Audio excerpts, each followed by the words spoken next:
बघा, वेगाचा प्रश्न आहे, टाईम आणि वेग. मुंबई ते जालना हे अंतर 590 किलोमीटर आहे. एकाच वेळी सकाळी 6 वाजता परस्पर विरुद्ध दिशा गाड्यांची एकमेकाच्या विरुद्ध आहे. निघालेल्या एस.टी गाड्यांचा वेग अनुक्रमे ताशी 48 किलोमीटर. बघा, हा जो 48 आहे मुंबई ते जालना जाणाऱ्या गाड्यांचा वेग आहे, बरोबर. आणि जालना ते मुंबई जाणाऱ्या गाडीचा वेग 70 किलोमीटर आहे तासाला. तर दोघींच्या भेटीवेळी जालन्याहून निघालेल्या गाडीने किती अंतर कापले असेल, असा प्रश्न जर आला तर काहीच गोंधळून जायची गरज आहे मित्रांनो. अगोदर त्या दोघी गाड्यांना मिळून किती वेळ लागला हे काढायचं. यासाठी एक सोपं सूत्र आहे. काय आहे मित्रांनो? ते लागणारा वेळ. काय ते? लागणारा वेळ बरोबर एकूण अंतर. काय रे? एकूण अंतर. एकूण अंतर भागिले दोन गाड्यांच्या वेगांची बेरीज. परस्पर दिशा असल्यामुळे दोन गाड्यांच्या वेगांची ही बेरीज, हे सूत्र आहे मित्रांनो, बरोबर. आता इथे या ठिकाणी एकूण अंतर काढायचं आहे. एकूण अंतर किती दिले त्याने आपल्याला? 590 मांडा. 590 भागिले दोन्ही गाड्यांचा वेग. इथं परस्पर दिशा असल्यामुळे दोन्ही गाड्यांच्या वेगांची बेरीजच करायची. आणि जर परस्पर दिशा नसतील, एका दिशेने जात असतील तर वजाबाकी करायची, म्हणजे मोठ्या संख्येतून लहान संख्या वजा करायची.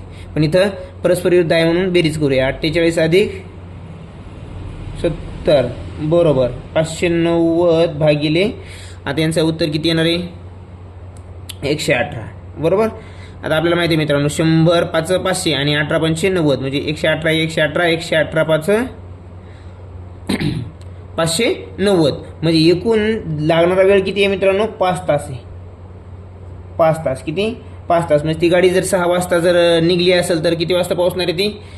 6 वाजता सकाळी म्हणल्यानंतर ती 11 वाजता पोहोचेल. किती वाजता? 11 वाजता तिच्या इच्छित स्थळी जाणार आहे, की नाही. म्हणजे एकमेकाला दोघी गाड्या किती वाजता भेटणार आहेत? 11 वाजता भेटणार आहेत. किती वाजता भेटणार आहेत मित्रांनो? 11 वाजता भेटणार आहेत. पण त्यांनी काय विचारले? दोघींच्या भेटीवेळी जेव्हा ते 11 वाजता एकमेकाला भेटतील तेव्हा जालन्याहून निघालेल्या गाडीने किती अंतर कापले असेल. म्हणजे दोन्ही गाड्या किती तास चालल्या? 5 तास. पण ही पहिली गाडी चालली 48च्या वेगानं आणि जालन्याहून जाणारी गाडी झाली 70च्या वेगानं. म्हणून आपल्याला 5 तासामध्ये 70च्या वेगानं जालन्याची गाडी किती अंतर पार करेल ते काढायचं. बघा, 70चा वेग जालन्याच्या गाडीचा होता. 5 तास चालली ती, आपल्याला वेळ तर मिळाला.